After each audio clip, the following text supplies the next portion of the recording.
Nous vous souhaitons un joyeux Noël. Un Noël joyeux. Ce n'est pas une formule vide, ce n'est pas non plus une injonction à une joie obligatoire. Il y a tant de raisons dans nos vies, dans notre monde, qui font qu'il est difficile d'être en joie. En vous souhaitant un joyeux Noël, c'est autre chose que nous partageons avec vous. C'est une invitation. Une invitation à vous laisser rejoindre par la joie de Dieu. Ce Dieu dont nous nous rappelons à Noël, qui n'est pas un concept, mais une personne venue à la rencontre d'autres êtres humains, plongés dans la nuit, discrètement. Dans la naissance d'un bébé, Jésus est le signe de la présence de Dieu. C'est l'annonce de la lumière qui est plus forte que les ténèbres. Et cela est source de joie. Dans l'évangile de Jean, Jésus appelle les disciples à demeurer dans son amour.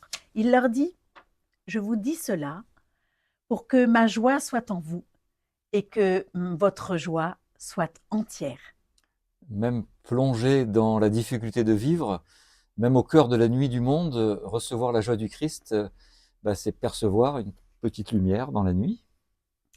Et dans la nuit profonde, même une petite lumière rassure, réchauffe, indique qu'il y a quelqu'un, donne une direction.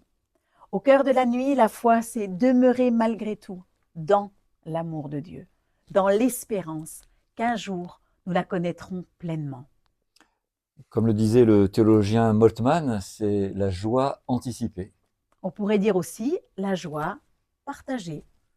Oui, et nous croyons en la force de cette joie, et nous croyons qu'elle est contagieuse.